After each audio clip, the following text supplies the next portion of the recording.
to Yell, Fight, Sooie, college football from three friendly-ish rivals. Hi, everybody. I'm your host this week, Scott McIntyre. That's a great start. Really kind of technical difficulties already, and I can't speak well. I am here with the Yell portion of this show. Andy Tom Chesson, class of Thank 93. you. This is where you say your words, say your lines. The fight part of this show. Hey, I'm James Christopher. It's 8:36, and OU still sucks. And I am the Sooie part of the show, and I'm wearing this shirt because it felt like a sucker punch. What's happened to Arkansas the last 2 weeks? So you have tuned into this week's edition to Yell, Fight, Sooie. It is the first week of November. I'm sorry, October. It's not November yet. It's October the 7th, and we are here to talk about let's talk about something other than Alabama destroying Arkansas, guys. That just doesn't sound like fun.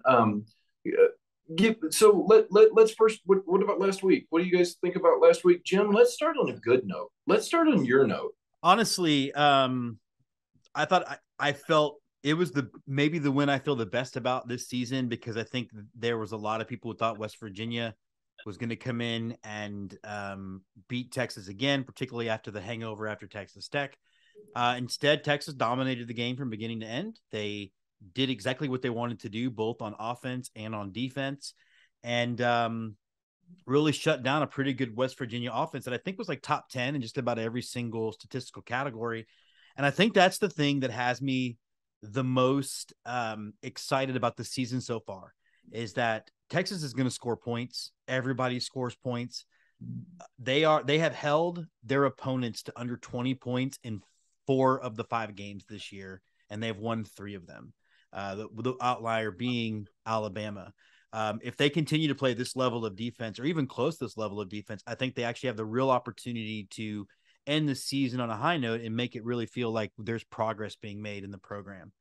Especially beating West Virginia has had our numbers since they joined the Big 12, and it always ends in weird, stupid ways. I was actually at the game last time they played at DKR, and everybody on the Texas defense thought that the West Virginia wide receiver went out of bounds. Everybody but the wide receiver and Dana Holgerson, full mullet in effect, and scored the winning. And then they went for 2 and won it. So I don't know, just very much excited about it. So much so that I brought out my coffee cup today, which is the greatest game ever, and it's the draw up of Vince's touchdown in 05. So we're pulling up the good jujus.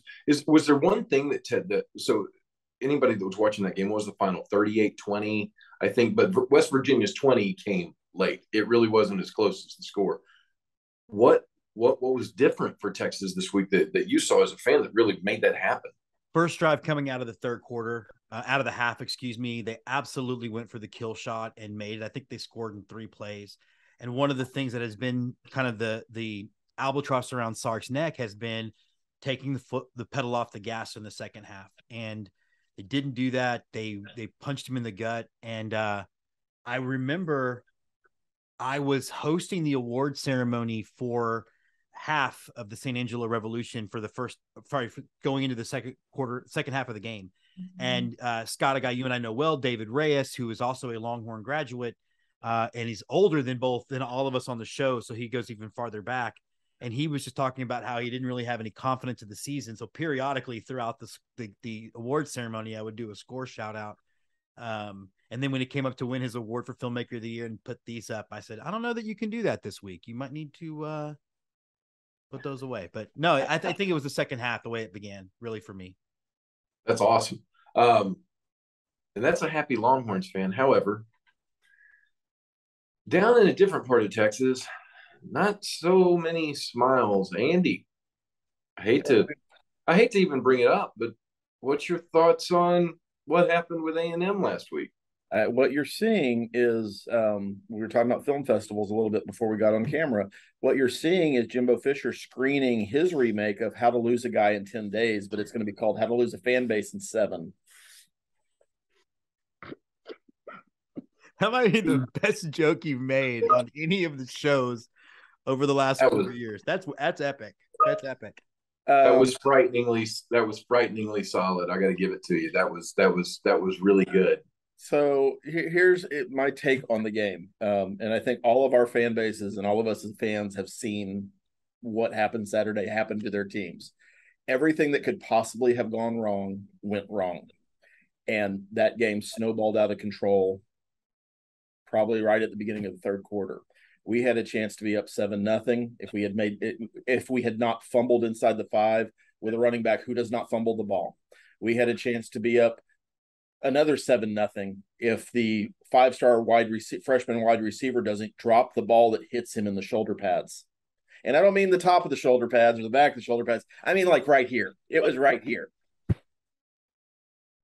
Because we played Mississippi State kind of to a standstill up until the middle of the second quarter, and then it just all went to crap. You have a blocked field goal for a return. You have a pick six for a return, I think, that bounced off somebody. We somehow allowed Mississippi State, who averages 80 yards rushing a game, to rush for 140. It's just everything we tried to do backfired on us. So was it just bad luck? Was it Jimbo getting out coached by Leach? What do you think? What would you tell your brethren? I mean, I think it's very easy to get out coached by Leach. The thing I respect most about Mike Leach is that he has 5 plays in his playbook. That there is not it's not hard to figure out what he's doing, but they just do it so well. And his defense came to play. Jimbo and the offense are struggling mightily, to the point that he's finally publicly conceding that, yeah, there's probably going to be a play caller next year, or there's going to be a different offensive coordinator next year who's going to have a lot more input to what the offense looks like. And I don't know if that's him saying what he thinks the fan base wants to hear right now, because that's not normally his mode of operation. But there's just problems all over. And what you saw was kind of a perfect storm of a really bad day with some really bad coaching and a lot of young players making really stupid decisions. And it went to crap. And it's one of those things that we lost the game. I'm not making excuses for it, but it feels like anything that could have gone wrong last Saturday 100% went wrong, up to and including the fact that the plane we were supposed to take back to College Station broke down and they had to sit on the tarmac for another 2 hours waiting for a new plane. It was just a bad day all around. Which explains the quote that Fisher had when he got back in College Station: "I am become death, the destroyer of worlds," which is really weird to be quoting Oppenheimer after a football game, but there you go. Yeah, maybe he talked to Mike Leach and Leach recommended a new book, and he just got to he had some time to read it while he was waiting for his plane, for sure. Yeah. No, it was just a crappy weekend all around. It has changed the outlook on everything that A&M fans had to hope for, which is weird because, we're not going to win out. I'm not pretending that, but you do still have the ability to have a 9-3 season. Yeah. Because our schedule softens up a lot after this week. This week's not. Well, let me ask you, Andy, because I ended up started to at y'all's behest. I've started to listen to some more of the SEC talking heads and kind of getting used to that. And there was a guy from I don't know his name, but he was kind of railing at A&M fans because he said, "Look, your program isn't broken. This isn't a great season, but your program is still rolling." I mean, is that where you are on that? I'm assuming yes. Yeah, I'm not. We have maybe more, but probably just as many reactionary fans in our fan base who, the second something goes bad, or second their expectations aren't met, which is really the actual trick, the sky's falling, fire the coach, fire everybody, fire the locker room attendants. I mean, it doesn't matter. Just everybody needs to be gone. In baseball, we would call it DFAing the roster after a loss. It's worse in football. And you do have some expectations that Jimbo is not meeting. This is year 5. Year 5, you probably shouldn't be losing a game the way you lost. Now, the other side of that, it is a very young team. Those players are playing, and every time, I think, I hate to quote Daryl K. Royal, but I think he's the one who said it. Every time you start a freshman, you're pretty much putting a loss on your season. I know other coaches have repeated that. We're starting a lot of freshmen. We have a lot of freshmen in our 2 deep. And it doesn't really matter if you're a 5-star and the best player in the world in high school. There is a learning curve in SEC football. This is the second week in a row that we have played a team of men. And I'm talking 22, 23-year-old men on the lines on both sides. And they looked like it this week. They look like they got outclassed, outstrength, out everything else. And that's on Jimbo ultimately. You're paid $10 million a year. You need to have your team prepared better than it was. It wasn't prepared to play that game. Yeah, that's what I was thinking. It's not like he has a long-term contract alone.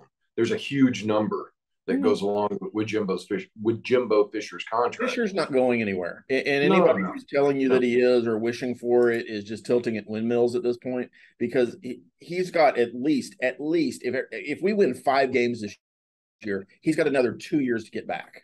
That's he's not going anywhere. So the question is, how do you fix what's gone wrong?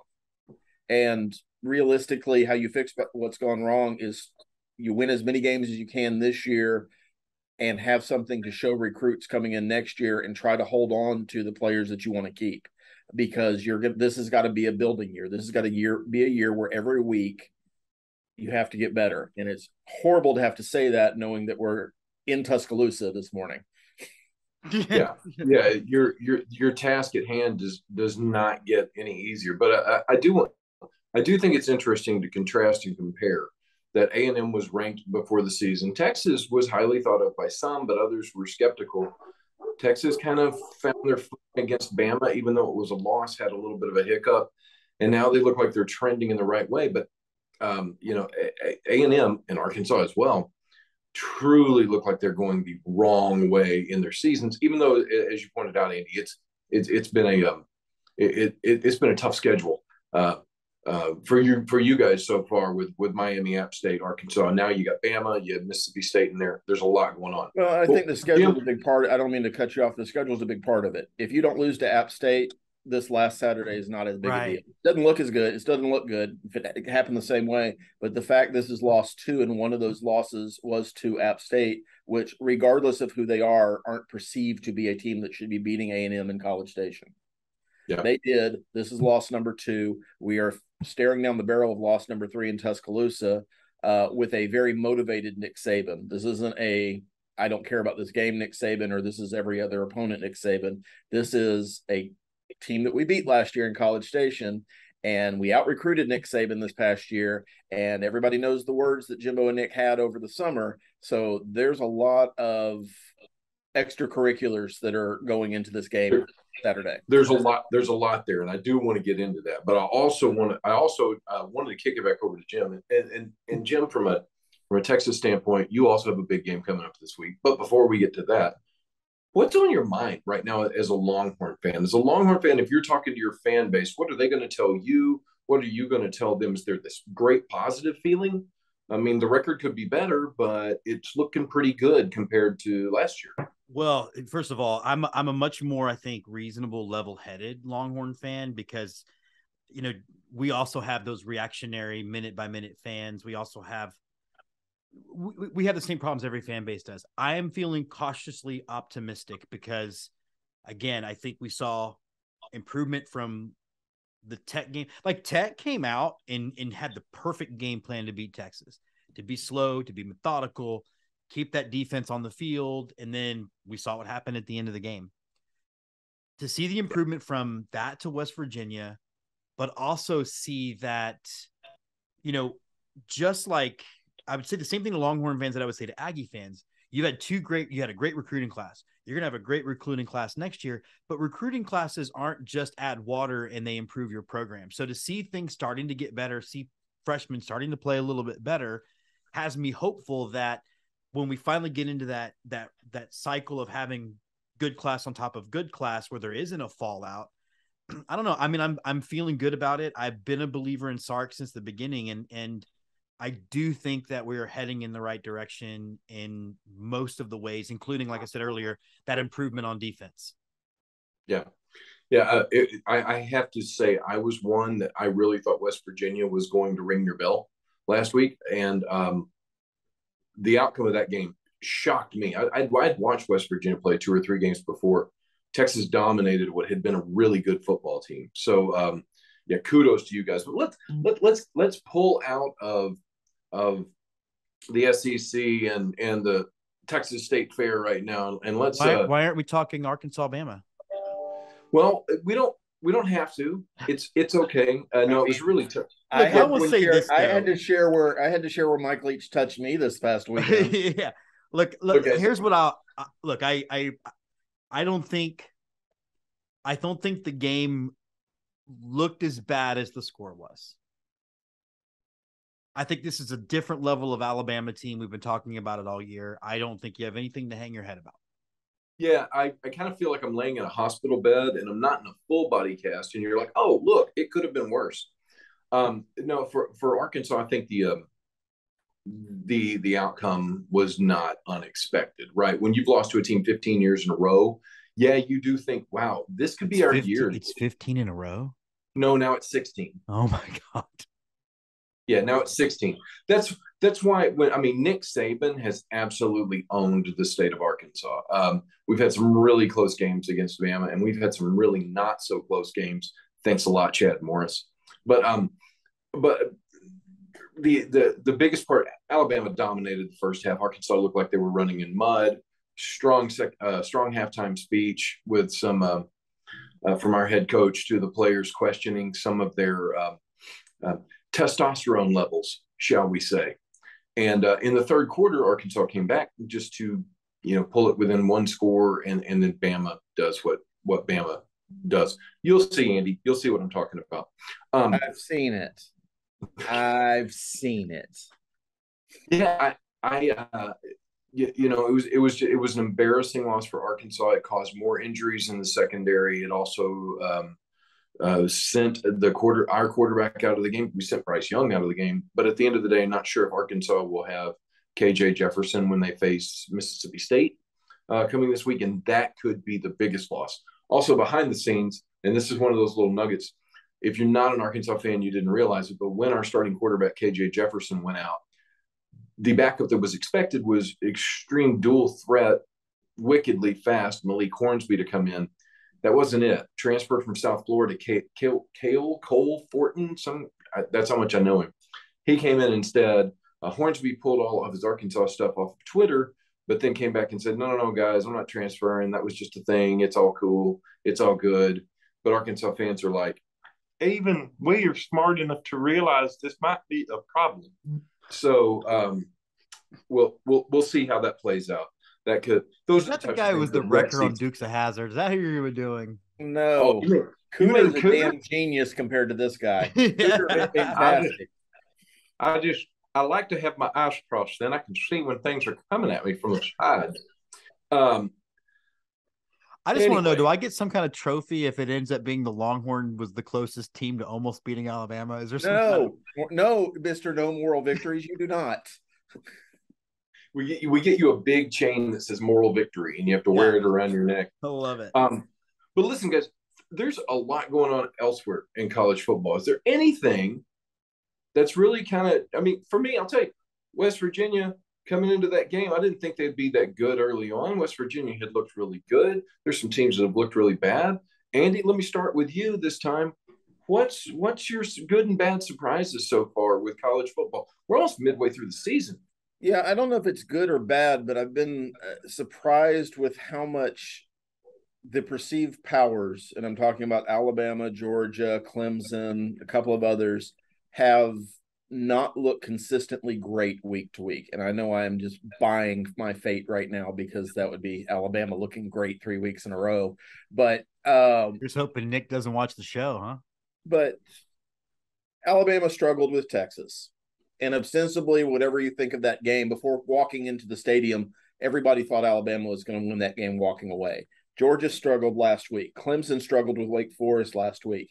I think what that means to me is there's a lot more parity that is infiltrating the ranks, at least in that top 30 group, where it is truly getting to the point, and we can go into the reasons why maybe in a different show, that's at a certain level, any team, any week could beat any other team.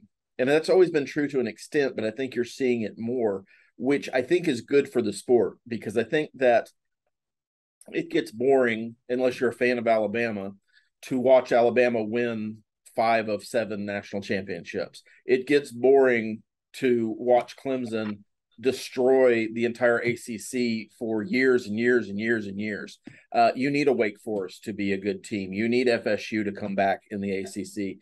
Frankly, college football needs USC to be good out on the West Coast and have people watching football at whatever the time they come on at night, midnight here. I really don't even know. You need another Midwest team other than OSU, and that I include Notre Dame in that to be good. Yeah, but isn't USC better if you've got a lot of good teams versus having 3 great teams and nobody else? Isn't USC a Midwest team now? Now that they're moving, they will be. Not this year. Do not tell the people of Los Angeles that they're part of the Midwest. They're yeah, you're part of. You'd have to remind them that you'd have to remind the people of Los Angeles that USC still plays football, based on their attendance. Well played. But I think that's the line in Major League, and based on the attendance, you haven't. Yeah. No, I think that's been the pleasant surprise for me. Obviously the bad for me, I can't get out of my personal world in the bad. And we've all experienced this, but when you are a preseason top 10 team and by week 5, you're not ranked anymore, nothing good has happened. And it's very difficult for me to get that out of anything else. There are other fan bases, I'm sure, that are suffering the exact same fate. Matter of fact, I can probably name a couple, maybe one on this show. But it's that's the negative to me is just, programs not meeting expectations that I really hoped would be meeting expectations this year. But all in all, it's been a fun season so far because you can turn on Sports Center, you can turn on College Game Day, and something new and weird has happened every week, and is happening during almost every game, and that's fun. That's more fun. That's what to me makes college football more fun than the NFL. Right. The NFL, I mean, especially if you watched that dog of a game last night, you don't see those games in college football. No, I would agree. Jim, good, bad? What are you seeing across college football? I guess it's bad or I guess it's good. And I don't know if it's an NIL thing, but I'm going to bring up something I brought up a couple of weeks ago when we had more coaches fired. And I just remember the rule of thumb used to be you didn't fire your coach until as close to signing day as you could to hold on to your class, which I guess was dishonest to the recruits. But it's, Andy. I know the answer to that one. Go ahead. I'm not even making a joke here. It's the early signing day. It's not NIL. The early signing day means that you have to have a new coach to hope to have a class to sign in December, because otherwise you are left with whatever's left in February, which is usually 3 or 4 5-stars and then everybody else who nobody wanted.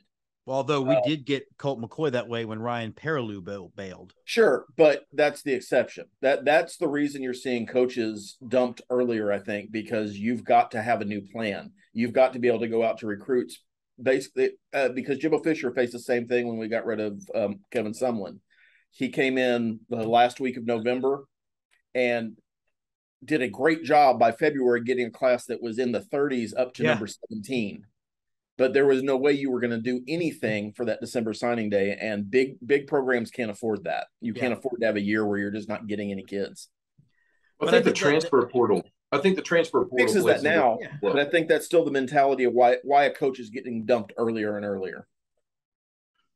Yeah, but I think that's it for me. I think that's been the thing that shocked me the most is I'm used to in the NFL and back in the day, even baseball, firing a manager or a coach at any given day. But of course, baseball doesn't happen as much earlier because they're not in charge anymore. But I think that's it. I think the turnover has been crazy to me. And I do think we're going to figure all this out. And I read something where some of the big programs, like A&M and like Texas and like Bama, don't actually rely on the transfer portal as much in key spots because they still believe in sort of growing from within. And I think you're going to start to see I think like everything else, there'll be a balance and they'll figure it out. But to me, it's just been crazy to see the number of college coaches fired, in part because, one thing we have to address now that we've addressed NIL and we've addressed players being able to move, but I just think the concept of coaches lying to kids and then taking another job, like that kind of thing has always been icky to me. And maybe we'll get to a point where that starts to level itself out too.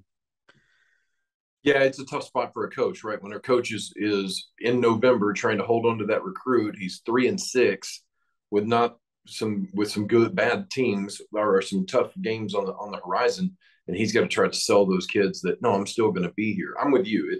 That does feel icky. It really does. Or whenever the administration knows that they're going to make a change, just make it. I think that's the benefit to what you're talking about for this year. Well, anything good? Any teams? Any play? Anything like that you've seen that really stands out, Jim? Well, Andy stole my thunder because I really do. Again, I think the parity. I think at some point in time they're going to quit becoming upsets, right? Because it's at some point in time it's going to become any team on any given, and of course it's not any team on any given day, right? But any team in that top 30 to 32, I think is capable of winning in every week. And, I'm going to be very interested to see how we do this week and see if we're able to handle success like we were able to handle bouncing back from a loss. But I think Andy's hit the nail on the head. I think that degree of parity has made this season a lot more interesting than some of those in the past. Yeah, and I think the perfect example of that parity will be shown tomorrow morning by the fact that game day is going to be in Lawrence, Kansas for football. Is there a better story right now than Kansas? I mean, first of all, if we lose to them, it won't be an embarrassment anymore. Well, that's the wild thing to me. I think there's some teams that have really stood up. Yes, if you look at the rankings, it's Georgia, it's Alabama, it's Clemson, it's all the same. But UCLA is 5-0. Does anybody realize that Chip Kelly hasn't lost a game yet in LA? Illinois, Brett Bielema is 4-1 and went into Wisconsin last week and got Paul Chryst fired. Yeah. And they're like, you lose to a former coach, you're gone, period. Yeah. That's just how it is here. But I think there's some really exceptional stories. There's also stories like Arizona State and Colorado, and we don't need to talk about them because kicking them when they're down is terrible. But I do think there's a ton of parity that you're seeing within the conferences across the board. And I think that's best. The other really good thing, and maybe it's just me, and I wanted to ask you guys this, it feels like the number of targeting calls is down this year. Am I crazy? But it feels like there's fewer calls or they're getting them more right. I don't know. And if they're not, they're getting them right on replay for the most part, which is weird that replay seems to be working in any capacity, but it is. Yeah, but Andy, you looked a little skeptical at that. Any I don't like the targeting. I don't like the targeting rule. Period. I think it's arbitrarily applied, and not applied depending on where you are and who the refs are and what conference they're in. I think there's got to be some amount of logic applied to, yes, helmet to helmet contact's bad, but if a receiver's in the air, and I got to see this, I think we had 2 safeties thrown out of the game the first half against Miami. The receiver's in the air coming down and the helmet hits the helmet because the receiver's hitting gravity.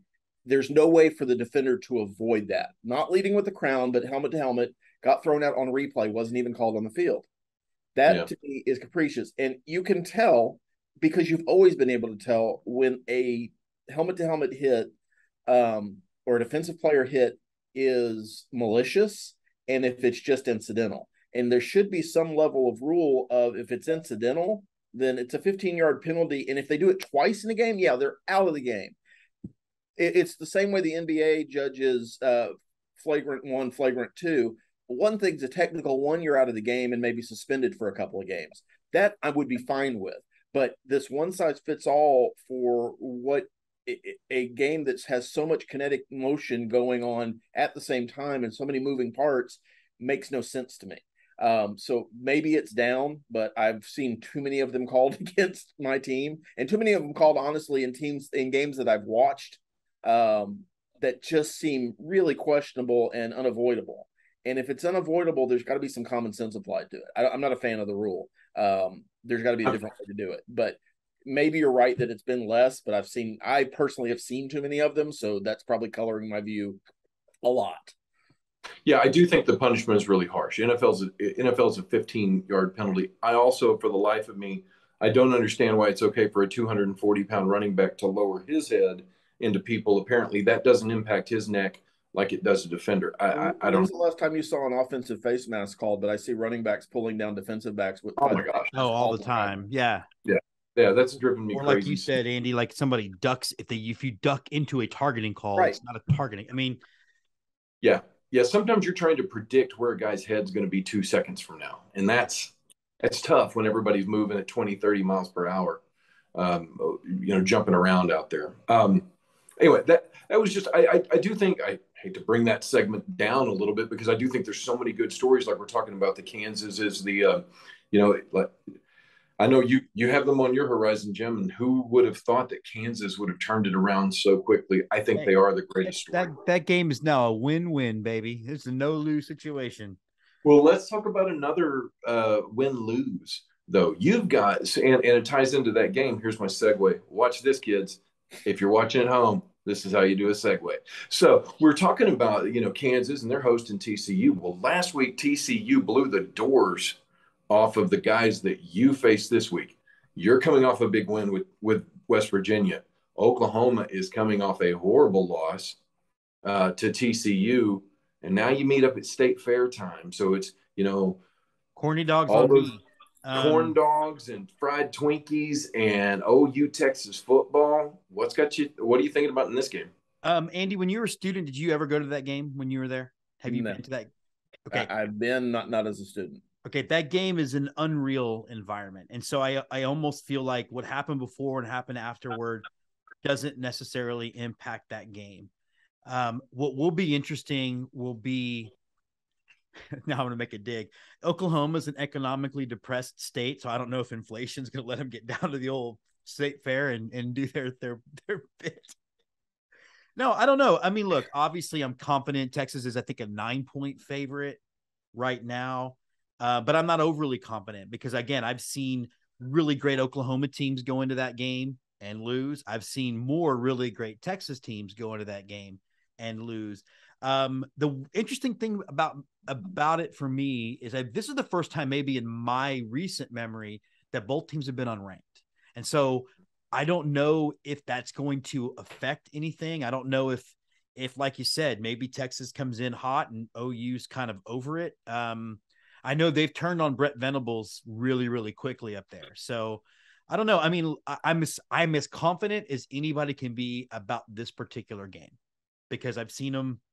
I mean, there was one year I was shooting a film and I didn't even watch because I knew we were to get blown out. And I turned on the radio just as Jordan Shipley returned to punt. And I was like, so now the rest of the crew is around my car for the last 2 quarters to listen to the game. So I've seen it go a million different ways. I am cautiously optimistic about tomorrow. I will be very upset on next Friday when we record if we do not win. I think also that game, there's so many shifts. From my history of watching Texas Oklahoma games, there are huge momentum. I mean, there's momentum shifts in every college game. But I've seen games one team's up by 3 scores and you blink your eyes and then they're down by 3. Well, last week we haven't mentioned Spencer Rattler this episode, so let's do it.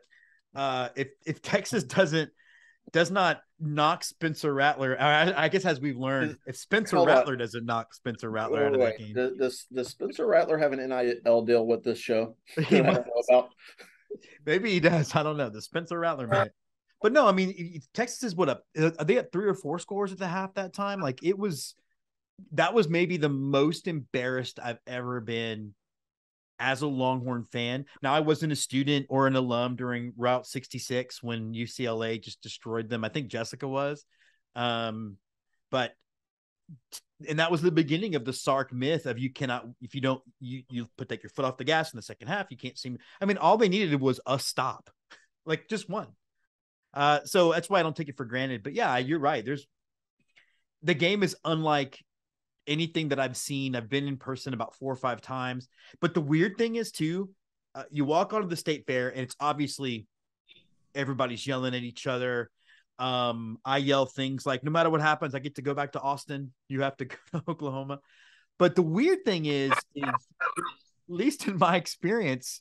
So you're popular among the Oklahoma fans. I got it. We played. I know you're in Oklahoma for a film festival, and you and I have played there several times, and it always seems to come up.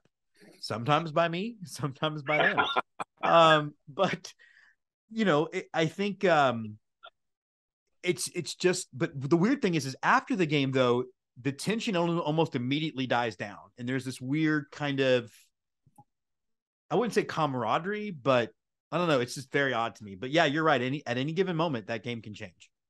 So before a game, because I think people really should. If you haven't paid attention to what Oklahoma and Texas do every year, if you've been under a rock, I mean, the game's held in Dallas at the Texas State Fair every year. Before the game, do you have fans intermingling much, or is it kind of a you stay there, we'll stay here, and we'll talk to you after the game? There's definitely hordes of fans that move like an amoeba with each other. You feel safe if you're in your burnt orange group. You don't so much if you're burnt orange and crimson. You also worry about things like if you talk to some dude's sister, are you talking to someone's girlfriend? You don't know. Like Oklahoma, It's the same dude. It's the same person, So why don't they call? How do you know? Don't be jealous, Scott. It happens elsewhere. How do you know that a toothbrush was invented in Oklahoma? Because anywhere else would be called a teeth brush. Like, that's where we are. I can't wait till we get ratings back for the show and we see this red map of everywhere in the States. I got one more. Andy, what does a tornado and a divorce have in common in Oklahoma? No matter what, someone's losing a trailer. So here we go. That's where I'm fired up. I got my OU sucks beer in the fridge. It's not even very good, but I've got it, so we're good to go. I don't trust a beer that says the word sucks. Yeah. I will say last thing too, I'm unveiling the Sports Palace on my deck for this game tomorrow. Oh, so this is the grand opening. Or I never watch that again. Either way, or I throw it to I will. Well, pretty big investment to one and done. So just like, what are you doing? This thing is cursed. Buy a new one. So yeah, that's where we are. So is that deck sponsored? Are we going to have like a logo of somebody on the center of the deck? Yes, Spencer Rattler. Yes, sponsoring the deck. So back to the actual football game. The big piece to me on that game this week is going to be, does Dylan Gabriel start for OU? Because even if he does, it's going to be the first time in a really long time that Texas is not at a quarterback deficit. In fact, Quinn Ewers will be back. Yeah, and that is the rumor that Quinn Ewers is going to be starting. I don't know that have you gotten an official confirmation yet from any? We're efforting that as we speak. Yeah, because I saw that Sark said the quarterback room is as healthy as it's been since we started the season. So everybody is kind of running with Quinn. But let me ask you this, Andy, and does what happened with Tua over the last 10 days impact how they're going to handle this concussion? For the meathead that is Brent Venables? Absolutely not. Hey, look, I know that we do a whole lot of coaches are all smart and wise and all of them are just victim of circumstances, but Brent Venables is a meathead. Part of the reason they lost that game against TCU last week is because he got in the way of Jeff Levy, who actually knows how to run an offense. And tried to slow things down against a TCU team that you weren't going to be able to do that if you weren't keeping up scoring, especially after Dylan Gabriel went out with that head injury. David Bevel, who I think is OU's backup quarterback, is not at the same level as Gabriel, but neither of them are at the same level as Quinn Ewers if he's fully healthy. That, I guess remains to be seen, but let's assume that is. That puts Texas at a huge advantage. What Venables does know how to do as a meathead is scheme defense. And he is familiar with the type of offense that Sark is going to want to run because Clemson and Alabama have matched up in the national championship games. So they are familiar with one another. That, to me, that scheme, Venables' defense versus Sark's offense is the game to me, because OU is going to be scoring points at a premium, or it'll be a premium for them to score points. They're not going to, if you're suffering from a head injury as a quarterback, it is likely you're not going to be as good. If you're playing your backup, it's likely you're not going to be as good. So if it's a low scoring game, that certainly favors OU. If Sark does what he's done the last week really last 2 weeks, because he scored a lot of points against Tech. You scored well against West Virginia. I think it's Texas in a walk, and I don't think it'll be particularly close. But Venables is good for pulling that. You're not going to be able to run against us this week. Would it offend you if I told you just made my PP hard saying that? I don't think that would offend him. I think that would. I think he would rather enjoy hearing that. No, I think the story with Oklahoma right now is it's very interesting whether Brent Venables is going to be able to turn a corner and show up as a head coach, or if he's going to go the way of Will Muschamp and Bo Pelini guys that all we heard was how great they would be as a head coach. They finally got the opportunity, and not so much. But that's the interesting thing with Venables. We haven't heard that about him because he interviewed for every open job while he was the Clemson DC and couldn't make that next step. There was not a program willing to take him on until what happened over the summer happened with the head coach heading to USC and that opening becoming open without really being able to conduct a search. Well, the search was done by Bob Stoops, and we know those guys are close. So it wasn't a search. Yeah. It was a, hey, bro. I mean, it's lucky for OU it wasn't one of the other Stoops brothers, because at least one of them is unemployed right now. Oh, well, one of them is doing well in Kentucky. One of them is exceptional coach at Kentucky, and also with Venables. And then there's the other one. We don't know how often Brent Venables was offered a job and turned it down, or just didn't want it and went back to a safe, cushy defensive coordinator job for $1.5 million a year. So we don't know who gave up who there. But either way, it certainly does look sketchy. And it's something that Boomer Sooner Nation probably needs to pay attention to. But I'm with you guys. I think Oklahoma overlooked TCU last week, but I still think Texas just has a better overall team, and I think they're better coached than OU going into this week. Andy, you're not playing at the Alabama State Fair, but you are playing Alabama. Mm-hmm. Alabama State Fair. I kind of picture that. I don't know if I ever would. Yeah. Anyway, what's your thoughts? A&M. No, look, let's just say it. Out of all the teams in the SEC West, especially, A&M has created more havoc on Alabama since they entered the league than anybody. Do you have a chance tomorrow to do the same thing? No. No. There's not. I believe very firmly that winning football starts with an offensive line that can protect the quarterback and establish the run. Our line can do one of those things, and not all the time. So our Max Johnson is out probably for the rest of the year with a broken thumb. They haven't said rest of the year, but a long time. And when you're in week 6 now, that is pretty much the rest of the year. So Haynes King is going to be starting at quarterback. Did he magically solve his happy feet issue? Probably not. Is the fact that our whole right side of the line seems to be unable to protect anybody. It's still a thing. So that combination, you're going to ride Devon A-Chain as much as you can, but Alabama has shown they can stop the run. I think the way you beat Alabama is throwing deep down the field, and we're not going to be able to do that tomorrow without something dramatic happening or the level of our play getting raised. If you're expecting to just go out there and run the ball against Alabama, you're going to lose, and that's what I expect to happen. You add to that the thing I alluded to earlier. This is not just a normal A&M Alabama conference game in the middle of the season. This is Jimbo versus Nick Part 5. This is if it's tied, I believe all of the controversy from the summer about the NIL. Yeah, and that was completely overblown because the irony of all that was Saban was talking to a group of boosters trying to get them to give more money. Well, he wasn't railing against the evils of NIL. It was literally like, this team's doing it better than us. Yeah. They bought their whole class, not expecting, naively for it to be recorded and put out on the internet, but it was. But there's breaking news. I just found out that they will not play overtime. If it's tied, they will let Jimbo and Nick Saban have a knife fight at midfield. So that'll be fun. That's two West Virginia boys with blades. That would be worth watching. And it will probably be more entertaining than the game, frankly.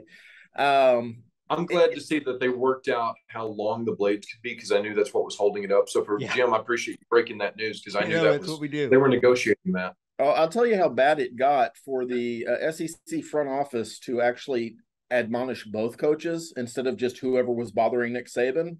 That's a big deal, because normally it's just leave Nick alone. Nick's got a lot of pressure on him. You be better, Arkansas. Don't be mean to Nick.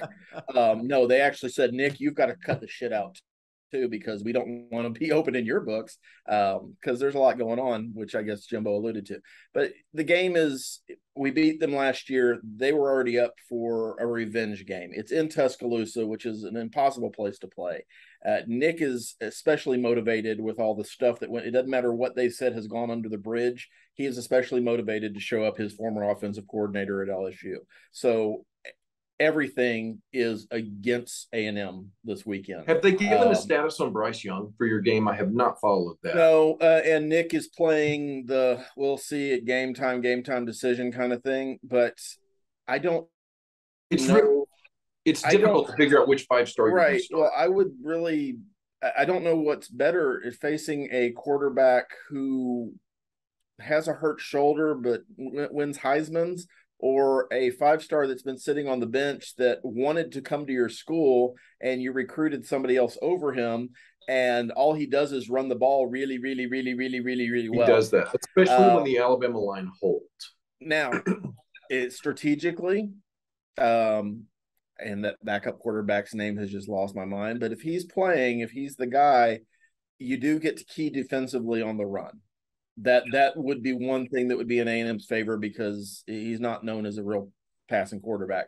But it feels like this season, these non-passing quarterbacks, if they're going to face the A&M defense, will figure out a way to throw for 300 yards. So I don't expect anything. As a matter of fact, I have a date scheduled with my wife. I'll watch the replay only for the purposes of this show, but I'm not investing. I'm not investing. Like Clockwork Orange. Here's Andy. Yeah, I think out of everything Andy said today, the fact that he clarified that the date tomorrow is with his wife is very good. That keeps you out of a lot of trouble. Sure. I'm with you, Andy. I think how the Texas A&M secondary plays is a huge key, and if Haynes King can stop his happy feet, because happy feet against Alabama. Yeah. Whew, and most of our fan base, to be very honest with you, is hoping that it's a blowout by halftime. So Connor Wegman, who is the now backup, the 5-star who we just recruited, gets started early on the bye week, because everybody wants him starting against South Carolina. Yeah. Well, I think that's the other thing too. We're on our third quarterback, and we're happy about it. I think, like you said, though, your schedule softens up. It's still a relatively early game in the season, so you can at least finish strong for recruiting. And I think, I don't expect the game to be competitive tomorrow, only because of all the things you said. You beat them last year. You Jimbo Piston and Nick's cornflakes. So, but I think the bright spot is you'll move past this. It softens up, and you'll be able to finish strong as far as keeping your recruiting class together. Yeah, you've got the thing where, hey, good news, Haynes King won the job coming out of camp. Bad news, he lost it. Good news, he's back. Or is that bad news? Yeah, that's the thing you've really got to figure out. Arkansas Scott, goes into. You're about to say, Scott, we're at time, and we got to run. No, but I want to hear, like, first of all, this has been great. This is what happens when I don't have to work. We can actually have a show. We don't have to. We don't have to talk about Start Vegas this week. We don't have to. I can tell you my perspective, having played both schools in the last 2 weeks. Is KJ Jefferson fully healthy and fully within his capabilities? If his fully within his capabilities, is he still able to throw a step behind every receiver that comes across the middle? No, yes. What I mean is, can he run for 5 yards a clip and occasionally hit a crossing route? Well, that's the question. So Arkansas coming into this week, there's 3 quarterbacks that any of them could be used. If KJ Jefferson is healthy, he will definitely, be used. But I actually am pretty hopeful about Arkansas and Mississippi State this weekend. It's a tough place to play and start Vegas. It always is, but it's an 11 o'clock game, so they won't be too hammered. They'll still have those blasted cowbells, which means I will not be watching with the sound on, because there's just you'll see watching Jim, Oakland, you'll see Astros in Oakland, right? It's just brutal, man. It's completely brutal. But Arkansas in the past years has ran a scheme where they rush 3, drop 8 in coverage. They give up all these underneath zones that Leach teams want, and just wait for them to make a mistake. They might have a 16-play drive down the field that winds up in a field goal. That you give that up to Mike Leach. That is how you beat Mike Leach. And then what you do is so I don't know how it is in Mississippi when he was with Tech. All his players were smaller. So then you just punish those undersized wide receivers with every single catch, and then they are afraid to catch it by the fourth quarter. Yeah. Now, what has Arkansas fans concerned is because our defenses, the weakness our defense has had all year is tackling. And if you're going to play that scheme, you better tackle. If you don't tackle, then that scheme is completely worthless. So that's going to be the big question mark. But I'm it's a day game. Arkansas fans will go, oh, no joke, the SEC scheduled us at 11. Of course, they always do. So we'll see how things go in Starkville. If KJ Jefferson is not able to go, if they start Cole Fortin, it's going to be a lot more passing for Arkansas. He's a good thrower. He's not so much of a runner. But if Malik Hornsby comes in, he has elite speed, and he doesn't have a bad arm. He's just young. So there's going to be some wrinkles to whatever Arkansas does. If anything, Sam Pittman, Barry Odom, Kendall Briles, they're pretty creative guys. So we'll see. Hopeful for tomorrow, but I'm not going to say that the season rests on it. When you come into the year and every team on your schedule played a postseason game last year, yes, I'm including 4-1 Liberty, guys. Yes, and the BYU team that is now ranked. I'm including both of them, and Missouri State, who. Yeah, that looks a lot worse in retrospect. But yeah, I mean, Arkansas fans that thought it was going to be an 11-1 year and go into the SEC championship are delusional. So we'll see. We'll see. Not a lot of hope, but a little bit. So I think that probably wraps us up for this week, guys. After this week, I think all of our teams will be halfway through their 12-game schedules. So for all of us here at Yell Fight Sooie, that is Jim Christopher. Hook 'em horns. It's now 9:27 and OU still sucks. That is Andy Tom Chesson. Yeah, somewhat, I guess. And I'm Scott McIntyre. Pull out your cowbell and ring it loudly in Starkville so your girlfriend will know where to come home to. Thank you so much for joining this week of Yell Fight Sooie. Yell Fight Sooie is part of the Let's Get To network. Yell Fight Sooie is produced by Twitchy Dolphin Media.